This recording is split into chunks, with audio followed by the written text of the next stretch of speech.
জয় Hind. Hello guys, আশা করি তোমরা সকলে ভালো আছো আর আমিও ভালো আছি। আজকে হচ্ছে 15ই আগস্ট। ভিডিওটা ছাড়তে হয়তো আমার একটু বেশি লেট হয়ে গেল। তো তোমাদের সঙ্গে একটা ব্যাপার আজকে শেয়ার করব, সেটা হচ্ছে আজকে ইন্ডিপেন্ডেন্স ডে প্লাস আমার বোনুর বার্থডে। তো এই দেখো, ইন্ডিপেন্ডেন্স ডে মানে ইন্ডিপেন্ডেন্স ডের দিন আমাদের বলেছিল যে যেরকম নাম্বার করেছে, মানে ফার্স্ট সেকেন্ড থার্ড যেরকম র্যাঙ্ক করেছে তাদেরকে সেরকম গিফট দেবে। আমি পেয়ে গেছি, 3টেই দেখিয়েও দিয়েছে। আমি রেডিও হয়ে গেছি এবার বেড়ানোর জন্য। মানে এটা রেডি হয়েছি সেটার হচ্ছে কারণটা যে আমি এক্ষুনি বললাম আমার বোনুর বাড়ি যাব, ওর বার্থডে। তো আমরা যাব মাঝের গ্রাম কৃষ্ণনগর পার করে। তো দেখো স্টেশনেও চলে এসেছি আমি, মা, দিদা।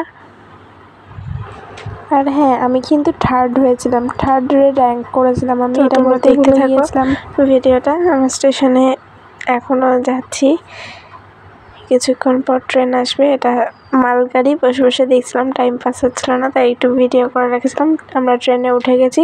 এখান থেকে আমাদের যেতে হলে, মানে কাশিমবাজার থেকে যেতে হলে আমাদের 2টো ট্রেন পাল্টাতে হয়। তো একটা ট্রেন পাল্টে আমরা বসে আছি। এখন আমরা পাতাল দিয়ে একটু হাঁটছিলাম, দেখছিলাম যে কেমন লাগছে। মানে শুধু শুধু বসে থাকা হচ্ছে, কী করবো, টাইম পাস করছিলাম। তো দেখো পাতাল দিয়ে হাঁটার পর এবার আমরা আবার স্টেশনে যাব।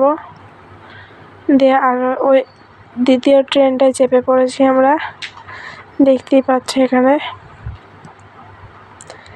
এটা এবার আমরা টুকটুকিতে উঠে পড়েছি। ওখান থেকে নেমে, স্টেশন থেকে নেমে টুকটুকিতে উঠে পড়ার পর আমরা মাসির বাড়ির জন্য যেতে লাগলাম। আমি মাসির বাড়িতে দেখো পৌঁছে গিয়েছি।